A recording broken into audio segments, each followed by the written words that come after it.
Hi everyone, a very good afternoon. So it is extremely a pleasure to invite you all to this 80-second session of Zen Tax Talks. We are greatly humbled and thank each one of you for your continued support, which has been the biggest motivation for us to continue across these last 82 weeks without a break. So last week, as many of you inquired, there was a break for the Zen Tax Talks because we were having a physical session at Coimbatore, where we were talking about the way how GST and income tax together needs to be looked into as part of Professionals Conclave 2025. So, considering that the event of Professionals Conclave 2025 was on Friday, the 20th of July, which was also the due date of GSTR 3B, we did not have the session of Zen Tax Talks, and we were extremely humbled by the number of queries that came on to why we did not have the Zen Tax Talk session. So today we are back here on the 80-second session of Zen Tax Talks on a very different topic, on an extremely very different topic than when compared to all the 81 topics that we have been discussing. Today we have a topic on income tax, that is ITR filing for the financial year 24-25, the essential checks before you submit the income tax return. So here we have with us CA Balakrishnan, Chartered Accountant, Senior Manager, Income Tax from Paul and Arvind LLP Chartered Accountants, who would be taking us through this very interesting topic and to set the foundation for this discussion. The first and foremost aspect is we are discussing this topic on the 18th of July. Generally, as many of us would know, the due date for filing an income tax return for in respect of a taxpayer who is not subjected to tax audit is the 31st of July. But for this financial year 24-25, we have had a well thought out extension. That is an extension which has been provided through circular number 6 of 2025. This income tax circular issued on the 27th of May 2025 extended the due date of filing income tax return in respect of those taxpayers who had to file the income tax return before the 31st of July. The due date has been extended to 15th of September 2025, an extension of almost 45 days. This extension of 45 days calls for additional caution to be exercised by the income tax return preparers or the taxpayers, that is the assessees, before they file the income tax return. Why is there an additional caution to be actually exercised before the filing of income tax return? Nowadays, with technology being adopted by the income tax department towards matching or verification of the various income parameters that have been disclosed in the income tax return, or the deductions or the exemptions claimed in the income tax return, the verification is done through the use of technology by comparing with the information which is reflected by the taxpayer / the income tax return preparer / the professional or the chartered accountant in the income tax return. It is extremely very important that the details which are furnished in the income tax return duly capture all the necessary information, and also that any or any other deductions which are not eligible, any ineligible exemptions or deductions are not claimed in the income tax return. So there are some checks that needs to be definitely ensured, and therefore we thought it fit to have the session at this week, wherein we will discuss only about two of the major income tax returns, that is ITR 1 and ITR 2. Further discussions relating to the other ITRs, relating to ITR 3, 4, 5, 6, 7, would be dealt upon in other further sessions as the time comes by. So, which is the income tax return that I need to choose by? We have our expert Balakrishnan who will take you through the nuances of which form actually needs to be chosen by. But as a very common man, if you look into the form, sir, I am not filing the online form directly. Before filing the online form, I would like to take a printout of the form in a very traditional format. I would like to fill up the form and then see that form and fill the details online. Could be a very traditional approach. But when you adopt that approach, one common mindset that could come is that ITR 1 in its PDF format, as is notified, is a form which consists of 3 pages. ITR 2 in its PDF format, as notified, is a form of 34 pages. ITR 3, which is also applicable for individuals and HUF, is a form which is as long as 58 pages. ITR 1, 2, and 3 do not deal with business income. So, or ITR 3 deals with business. ITR 3 deals with business income. ITR 1 and 2 does not deal with business income. Even for an individual or a HUF who does not have business income, ITR 2 is 34 pages. ITR 1 is only 3 pages. So, a taxpayer or the assessee might be inclined to say, why fill all the 34 pages when I can fill all my information with 3 pages itself? No. The law is extremely very specific on which category of taxpayers, or very specifically to say what type of income when you have, or what kind of residential status you have, or what is the level of income that you have, basis which you need to file the appropriate income tax return. Failing which, rest assured, you will get an income tax notice, following which you will have to file the income tax return maybe with a late fee or some amount of penalty, or maybe you will have to file an updated return at some later point in time, which will require an additional payment of tax in addition to what is the actually computed tax liability. Therefore, the first and foremost important aspect is to note that just because ITR 1 is a very simplified format and the mechanism of filing income tax return does not mean every taxpayer or an individual having only salary income for that category can file always ITR 1. No.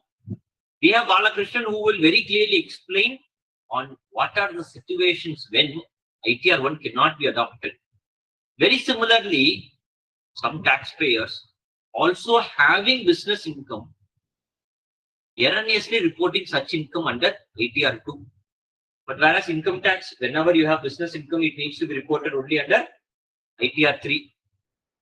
Because ITR 2 is conveniently having only having a size of 34 pages, but ITR 3 has 58 pages.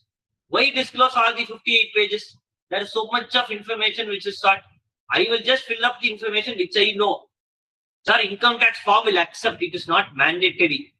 Not all the fields in income tax return are mandatory, but then if the requisite fields as is required are not disclosed, then give it for sure that you will get a notice.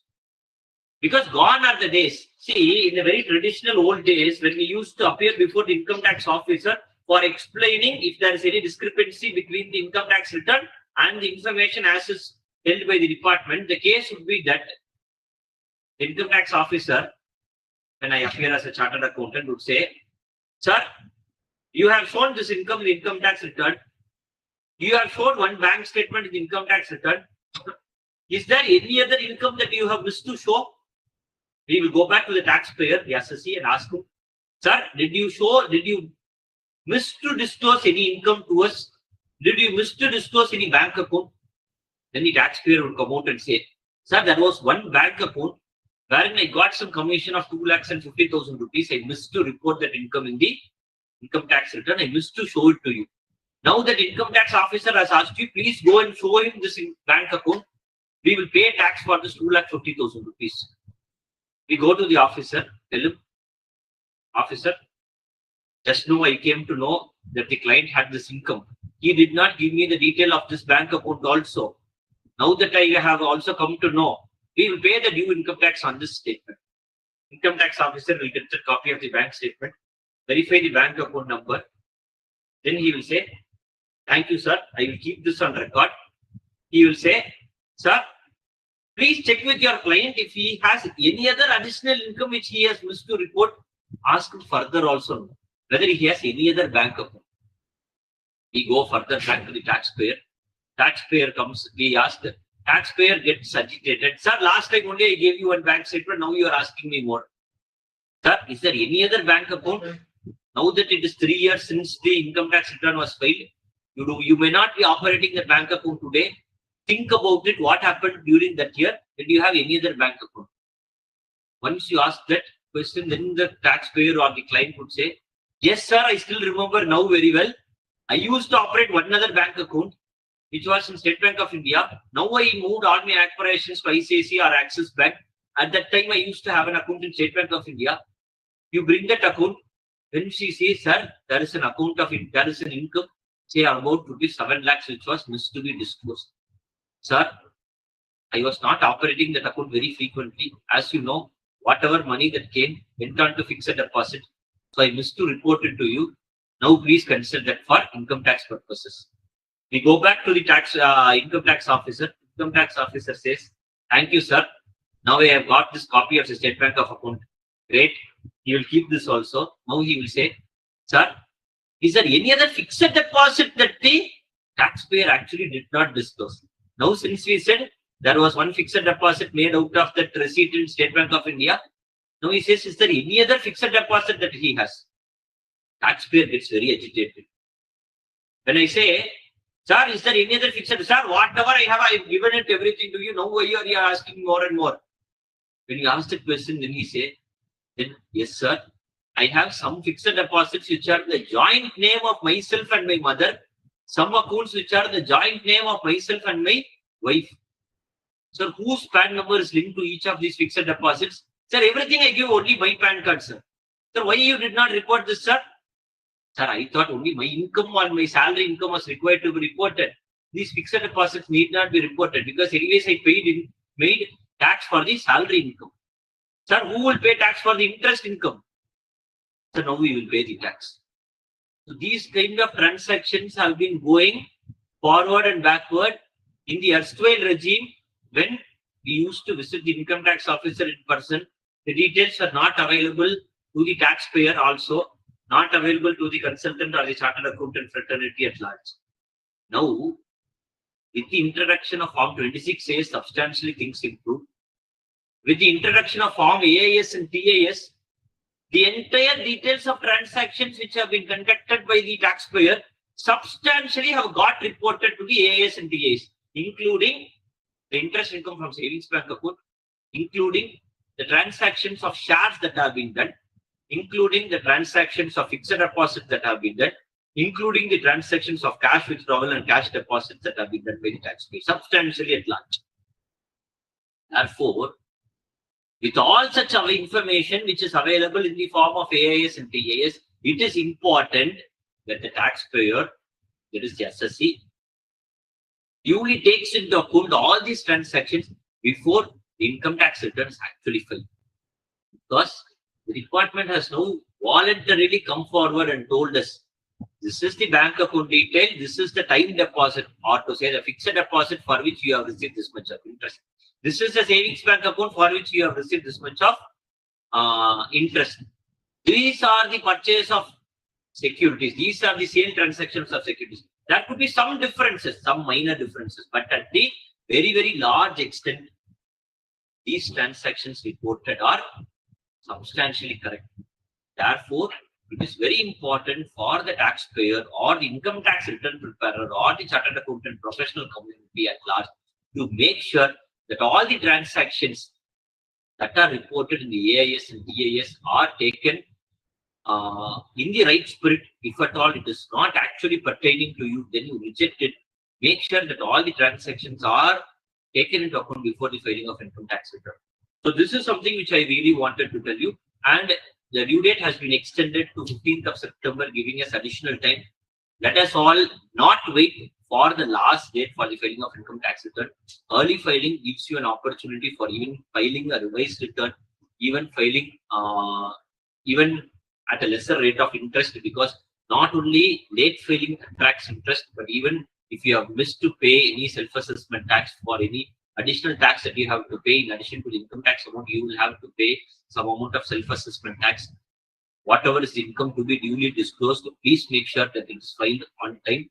So here we have just Balakrishnan, who will take you through the nuances of ITR 1 and 2 in this session.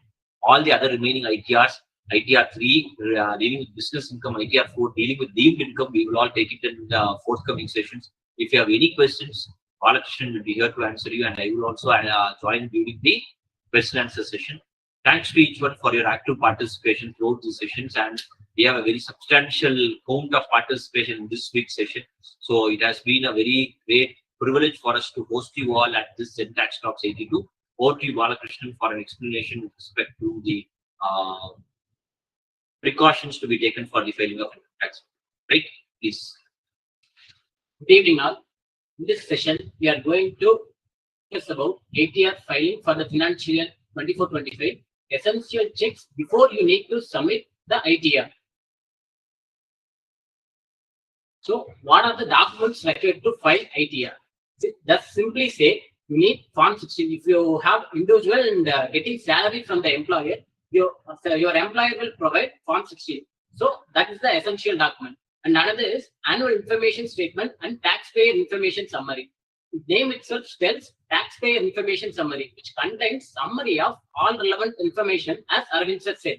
Form 26 says, which contains the details of tax deducted and tax calculated source against respective incomes, and bank statements from the financial year 24-25 onwards. We need to report all the bank account details to the income tax department. If any bank account details are missed out, that will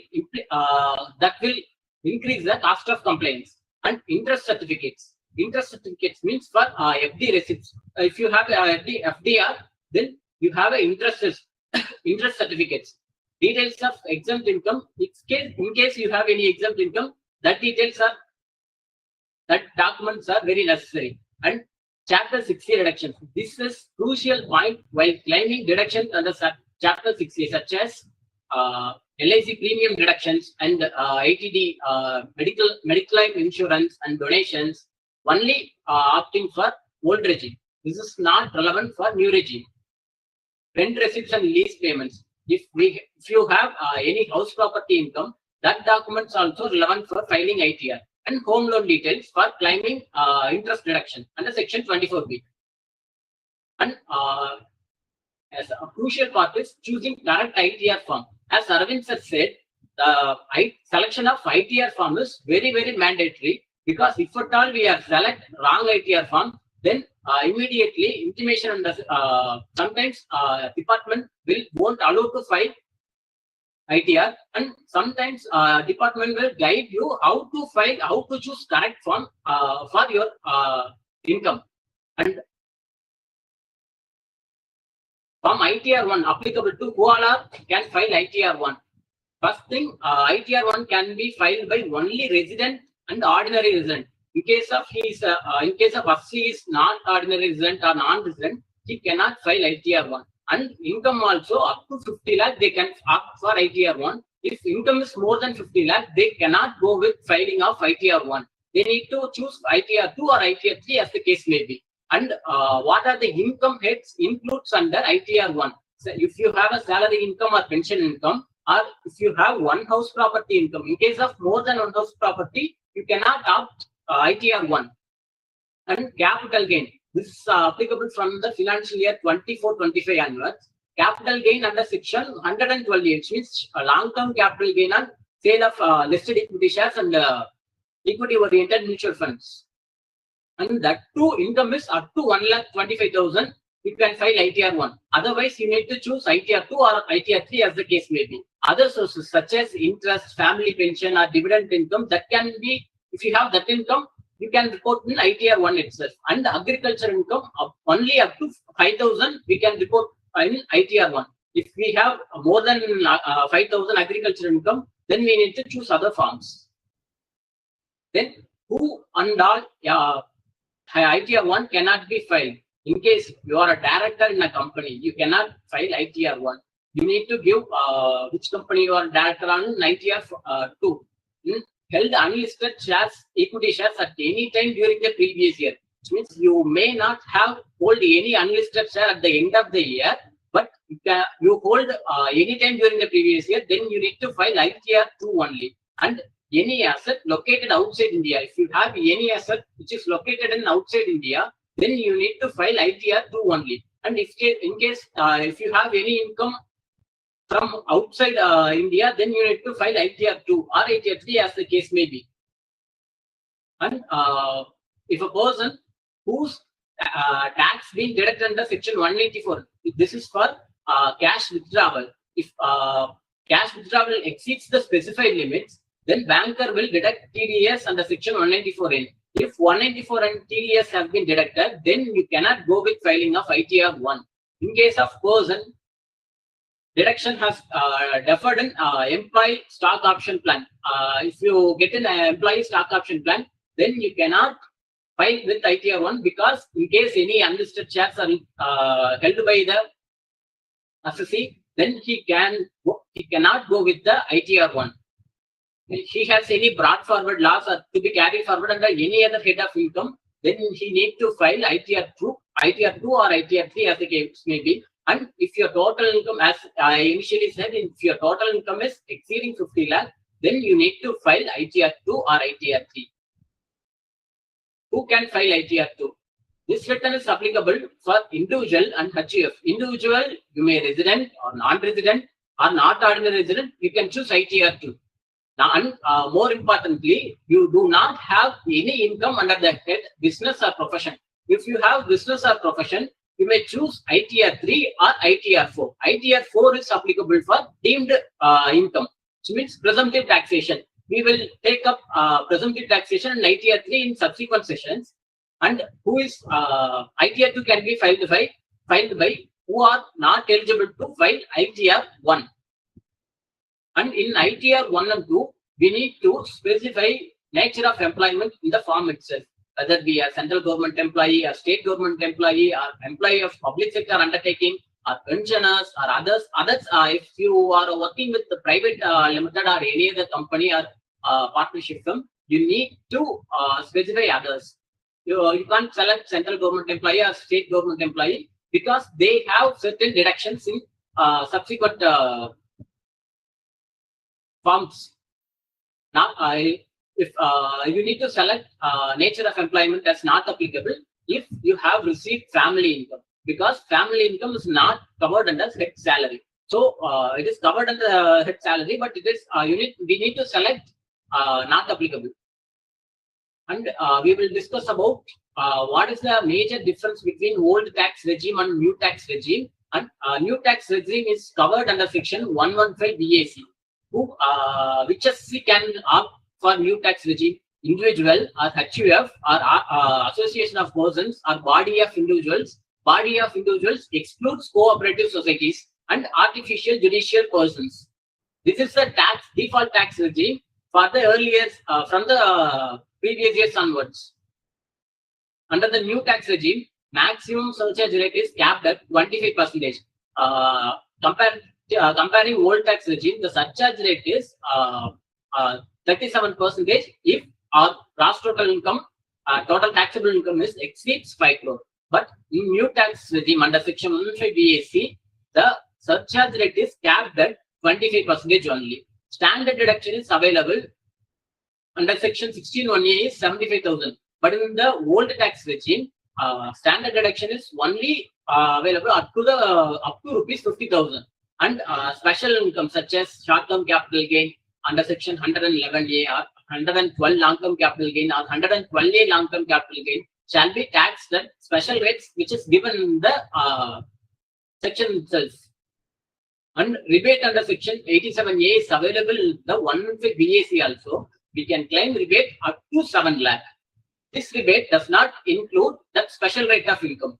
And marginal relief, which is available only in new tax regime, if we have income up to 7,22,220 after claiming standard deduction, then our maximum tax payable will be if we have income of 7,22,220, then our maximum tax payable would be up to 22,220. For opting new tax regime, there are certain conditions are attached that we cannot claim certain exemptions or deductions in the new tax regime. Let's discuss on that. House property income. If we have house property income and interest on self-occupied property, we cannot claim. But in old tax regime, we can claim up to 2 lakh rupees as house property loss. And this shall not be allowed in the new tax regime. And set off of house property loss, this is only applicable for let out or deemed let out properties only. Against this house property loss cannot be set off against any other heads of income. Like old tax regime, we can claim, we can set off our house property loss in any other cut, including salary head. Also, we can set off up to 2 lakh rupees. But in the new tax regime, we cannot claim house property loss for self-occupied properties. And if we have salary, then entertainment allowance which is given to government employees, we cannot claim entertainment allowance in salary head. And professional tax under section 16(3), which is defined in clause 2 of article 276 of the constitution, we can claim up to 2,500 rupees as professional tax in old tax regime only. If we are opting for new tax regime, then we cannot claim deduction under this section. And leave travel concession given provided by the employer, we cannot claim in the new tax regime. And HRA, we cannot claim HRA in the new tax regime. And allowance, some of the allowance can be claimed in the new tax regime also, but it is very, very limited, because if we go through section 1014, there are so many sections, so many deductions are in the section 1014. But in the new tax regime, in this list, one can be claimed as reduction. First is travel allowance for persons with disabilities. Only for the persons with disabilities can claim travel allowance, provided they need to submit certificate they have disability. And travel or tour allowance to meet cost of travel and tour or transfer. This is available for both old tax regime and new tax regime. And daily allowance. In case of person is absent from his normal place of duty, then the daily allowance can be claimed as deduction under section 1040. And conveyance allowance. Conveyance allowance is given to employees for performing his duties, then can be claimed as deduction under section 1014. And chapter 6-year reductions. We cannot claim chapter 6-year reduction in new tax regime. No deduction is claimed under chapter 6-year reduction is allowed to be claimed. Example, LIC premium, tuition fees, medical insurance, and this and all cannot be claimed. However, the following can be claimed as reduction under section 15 BAC also. That is new tax regime also. The following deductions can be claimed. 80CCD2, employer contribution towards NPS. In case of you are opting 115 BAC, then you can claim up to 14%, provided employer is contributed to the NPS, and that is we need to include our salary income. Thereafter, we can claim it as deduction. And 80CCH2, 100% of central government contribution to the Agnipath corpus, which means central government needs to contribute to the Agnipath corpus, and this first taxable under salary, then we can claim it as reduction. And 80JJAA and 80LA are not applicable for the assessees if assessees do not have business income. And 80LA is the offshore banking unit in CESAR, unit of International Financial Service Center. And claiming HRA under section 1013A. If monthly rent payment exceeds 50,000, then TDS is applicable under section 194B. We need to deduct TDS at the rate of 2% with effect from 1/10/2024. If before that, we need to deduct the TDS at the rate of 5%. This is applicable for the all assessees, including individuals and HUF. Non-deduction of TDS may attract notice from the income tax departments immediately or some point in time, so that we need to, at the time, we need to update our return. If at all we are updating our return, then we need to pay additional tax up to 25% or 50% as the case will be as penalty. So before you are claiming section, before claiming HRA deduction, we need to ensure that we are actually paying rent to some person, and they need to offer the rent in their return of income. Otherwise, if at all income tax department will raise question, who are the person to whom you are paying rent, we cannot answer that question. And house property loss, as I initially said, we can claim house property loss under section 24B in ITR 1 or ITR 2 or ITR 3 as the case may be. From the assessment year 25-26 onwards, the new schedule in ITR has been introduced for interest on borrowed capital. What are the details has been asked? The loan taken in this PPT, we will show that what are the details has been requested, mandatory fields from the income tax department. First, loan taken from, we need to select loan taken from bank or financial institution or any other person. Name of the financial institution or bank or loan is taken is mandatory. Loan account number in case of bank or institution, date of sanction of loan, total amount of loan, loan outstanding as on last date of financial year, 31st March 2025. What is the loan outstanding amount? We need to give it. And interest on borrowed capital in the section 24B. If at all we are giving this much information to the department, they will calculate interest and they will say we are claiming correct or not, because they have plenty of AI tools to detect these kind of errors. So that they have introduced in the assessment year 25-26 onwards.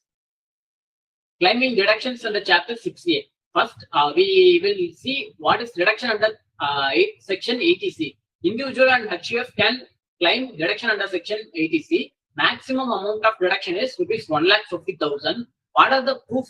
If we are claiming deduction under section 80C, we can claim it only in old tax regime, and some proofs are mandatory if we are claiming deduction under section 80C. It is not required to submit with the ITR, but it may be triggered scrutiny or it may be requested by the department to show the proof of deduction under section deduction claimed under section 80C. First, life insurance premium. First, we can prove that if we have life insurance premium payment receipt, so they can we can claim a deduction. And employee provident fund for employers, employer form 16 is sufficient. Provided employer in this form 16, they need to give the detail. If at all not given, then we can claim based on pay slips. Tax saving fixed deposit, that is increased for 5 years. Fixed deposit receipts needs to be submitted if questioned by the department.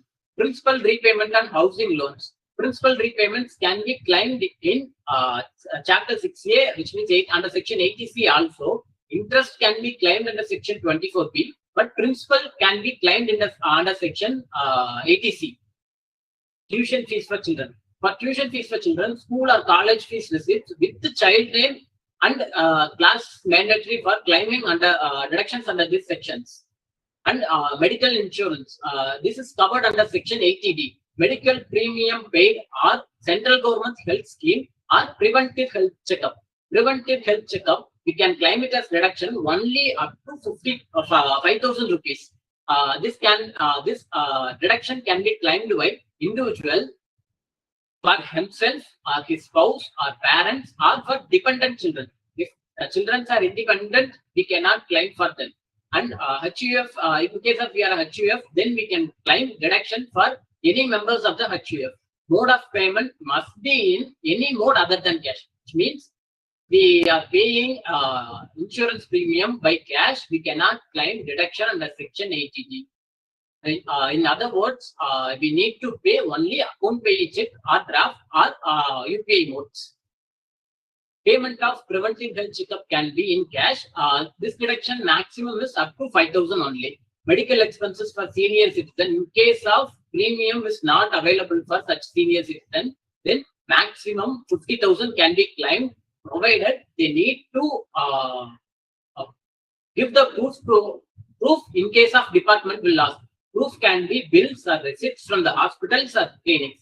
And proof of deduction for medical insurance, the insurance premium receipts itself a proof. And 80D, this is newly inserted in the assessment year 25-26 onwards. we need to give name of the insurance company and policy number and insurance amount, the health insurance amount. These are mandatory field if we are claiming deduction under section 80D. So we cannot claim deduction without these mandatory details. If at all we are claiming deductions, then definitely notice will trigger and they will ask these details. And ATG donations. ATG donations can be given by all SCs. Not all donations are qualified for 100% of tax deductions. Only for certain category of tax deduction based on whom we donated, whether the charitable institution or fund set up by the government or scientific research institution, we can claim based on whom we are donated. Some donations are entitled for 100% deductions without any qualifying amount. Some donations are entitled to 50% of deductions without any qualifying limits. Some donations are entitled for 100% of deduction subject to qualifying limit, which means we need to check our adjusted total income based on these donations are calculated. Proof of deduction, we need to get Form 10BE from the donor, which means donation receipts can be in form in the last year onwards. Form 10BE will be issued by charitable institution or scientific research institution, or as the case may be, they will issue Form 10BE. We need to claim deduction under section 80G based on this form only. If we do not have this form, then it is advisable to do not claim this deduction. Otherwise, and more importantly, donation if more than 2,000 rupees, then it should be in electronic mode only, which means account pay check or account pay draft or UPI modes. Otherwise, we cannot claim deduction. Deduction under section 80E, EE, EEA, 80E, EB. These and all last year, many of the SCs can be claimed fixed deduction. So income tax department has been issued many income tax department has been first initially trust your taxpayer scheme towards if at all you have claimed wrong deduction, please correct the return and update the return. But many of the SCs has been corrected. You will see in next subsequent slides. In this slide, section 80C deduction is for interest on education loan. 80E reduction is for interest on housing loan. 80EA is for interest on home loan. Affordable housing. This is affordable housing means like housing unit. That kind of definition have been covered in the 80EA section itself. 80EEB means deduction for interest on loan purchase of electric vehicle. The date limit has been given in the section itself. You need to refer to if we have taken loan for buying electric vehicle. And these details are mandatory from the assessment year 25-26 onwards for claiming deductions under section 80E to 80EEB. These are mandatory fields. If we fill these fields, then only we can claim deduction. Otherwise, we cannot claim deduction. Form will automatically give error. We need to fill this schedule as given here. I have taken only for 80E. Remaining 80E, EEA, and EEB are same as given shown in the slide. Loan taken from whether the financial institution or bank or any other person. Only for bank or financial institution, loan can be claimed as reduction under section 80E. And name of the bank, financial institution, which is also mandatory field, loan account number, date of sanction, loan amount, loan outstanding as on last date of financial year, and interest under section 80E, which means interest paid during the last financial year. These are mandatory fields that needs to fill if we are claiming deductions under section 80E to 80EEB. This is applicable only for we are claiming we are opting for old tax regime. If we are opting for new tax regime, we cannot claim these deductions. And as I initially said, IT department tracks down on bogus tax deductions and exemptions. They have inserted and advanced through advanced AI third-party data intelligence to detect the fraud they have many, in the last financial year, they have issued notice to many assessees who have claimed bogus deductions. And they are organized acts involving ITR preparers and intermediaries. They are not claim without proof. You cannot claim deductions. If at all we are claiming if you didn't receive any notice till now, then it is advisable to update your return, remove the bogus claim or fake deductions. It is advisable because definitely income tax department will gather all information from the insurance companies, banking companies or banks, financial institutions, and if at all there is no loans against our PAN, then income tax department will definitely issue notice. If we need to if we are updating our return now itself, then additional tax is only up to 23%. If at all income tax department issues notice and we are at the time we are complaining it now, then we need to pay additional tax as a penalty up to 200% of the fake deductions claimed. This is so. We need to ensure accurate tax deductions only claimed. And search operations have been conducted in Maharashtra, Tamil Nadu, Delhi, Gujarat, Punjab, and Madhya Pradesh, and various others. This as released press release given by the Ministry of Finance dated 14 July. Then we need to voluntary complaints has been led the 40,000 taxpayers revising their ITRs by updating their income, and through this 1,045 more false deduction has been withdrawn. IT department further stresses avoid unauthorized agents to get bogus deductions. If at all someone is saying I will claim more deductions and you can get more refunds, cannot go with that. If at all you are going, then complaints cost will be so high. File correct income details with valid contact information. Strict actions is needs to be taken by the income tax department to prevent fake deductions and bogus claims. Ongoing verification is carried out by the department more than 150 locations to dismantle the who are all claiming fake deductions. Say for example, tax payers or tax intermediaries. They are trying to claim. They are trying to locate these bogus deduction claimers. Opting for old tax regime. For opting for old tax regime, Form 10 IEA needs to be filed on or before due date. If at all we are filing after due date, then we cannot go with old tax regime. And this Form 10 IEA is not required for assessees who are going to file under Form ITR 1 and ITR 2. Then we need to just select whether we are opting for old tax regime or new tax regime. That has been given in the table.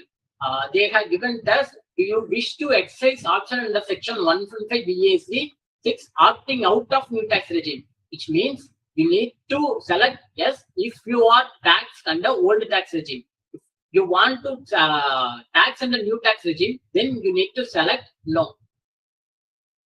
And due date for filing income tax return for the assessment year 25-26. For original return, due date has been extended till 15th September. Generally, due date for the financial year is 31st July. For the assessment year 25-26, due date has been extended till 15th September of 2025. Applicable for the all assessees who all are not subjected to tax audit, which means applicable to the assessees, in simple terms, applicable to the assessees who are filing ITR 1 and 2 and 4 if not subjected to tax audit. Revised return. Revised return time limit is 3 months prior to end of the assessment year. Which means assessment year 25-26 will end on 31st March 2026. Then we need to revise our return before 31st December 2025. If at all you have claimed the bogus deduction or fake deduction and ITR has been filed, then you have time to revise your return. Please revise the return if you don't have any supporting proof for deductions or exemptions. You can you have time to revise the return. And belated return. If due date, if you cannot, you can't file before due date, that is 15th September, then belated return can be filed under section 139(4). This is applicable only if original return is not filed, which means original return is filed before due date. Then we can revise the return, provided we can revise return provided within 3 months prior to the assessment year, or if after 31st December we need to update our return through 139(8)(a), which is used for updating updated return. And this belated return can be filed before 31st December 2025. We can pay only late fee. We cannot pay any additional tax on income. Or before completion of assessment, generally assessment is completed only after the assessment year is completed. So we need to update, we need to file belated return before 31st December if original return is not filed within 15th September. And these are the general checklists which are mandatorily looked into before filing ITRs. First, choose the correct tax regime. We have beneficial under new tax regime, then go with new tax regime. If you are beneficial under the old tax regime, go for old tax regime, provided you have correct deductions. If at all you are claiming bogus deductions or fake deductions, then income tax department will definitely find it out and issue a notice to rectify the same. And the complaint cost is so high. Before you file income tax return, you need to download and verify AAS, annual information statement, and TAS and Form 26AS. If TDS, TCS has been correctly deducted and correctly given credit to us. If at all not, then we need to reconcile the discrepancies with the employer or director or bank, as the case may be, and collect key documents such as bank statements, passbooks, interest certificates, receipts for deductions or exemptions, investments proofs for claiming tax exemptions. So these all are key documents. And from the this year onwards, all bank account details needs to be reported in the ITR form. If you don't, we need to report all the bank account detail, provided we can click at least one bank account detail for eligible as refund. And we need to verify pre-filled details such as address, contact information, bank details. Address and contact information are very much crucial, because if at all we are receiving any notice or communication from the income tax department, we need to update our address and contact information. If this is not updated, if we receive any notice, we may miss it too. So if at all your address and contact information is not updated, then you are required to update the contact information and address in the income tax portal and select the correct ITR form. ITR forms are categorized in 1 to 7. We need to select the correct ITR form, whether we have to select ITR 1 or 2 or 3 or 4 as the case may be for individuals. We need to select proper ITR forms and we can proceed with filing. And no documents can be filed with the ITR 1 or ITR 2. No, we cannot, we no need to give any other additional documents for supporting of our income or deductions at the time of filing of ITR, but deduction details may be requested during the course of scrutiny assessment, or notice can be issued at the time of at the time we need to give these deduction details. E-verify return after filing. Many SCs are not e-verified their returns. If you are facing difficulty in e-verification, then download the acknowledgement, sign it, and send it to the CPC Bangalore. So otherwise, return may be treated as invalid if not e-verified within time limit. And thank you for attending meetings. If you have any questions, queries, please put it in the chat box. Thank you.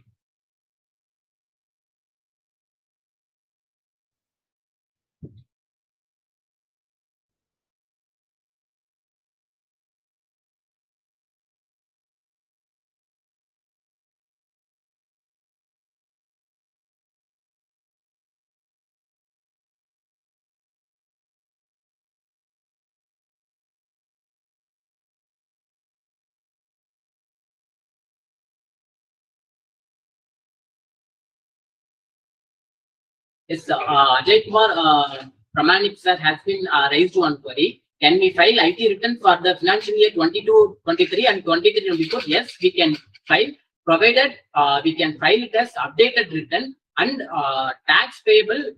We need to mandatorily pay tax under section 140B. If we have refund for that year, we cannot file ITR for that year.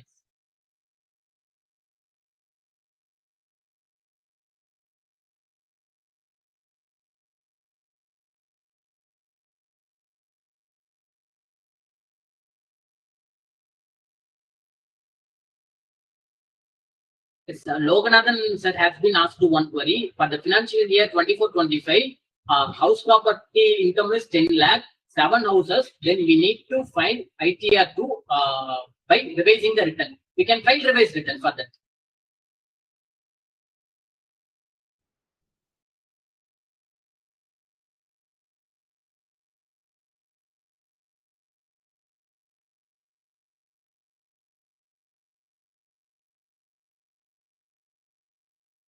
So contact number has been shared in the screen. If you have any queries, please ping me or contact me.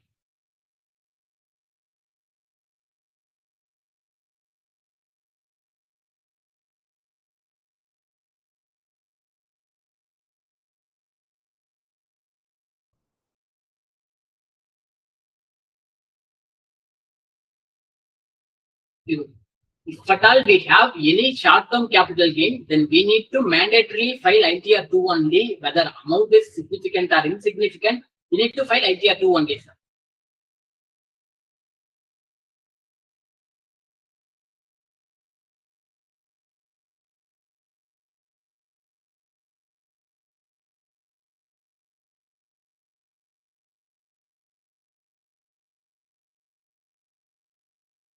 So if you have only interest income and accounting charges, then you can file ITR 3 or ITR 4. If at all you are filing ITR 4, you can offer it as deemed income, tax under presumptive taxation. Thank you, sir. If you have any queries, please contact, as contact has been shared in the screen. Thank you.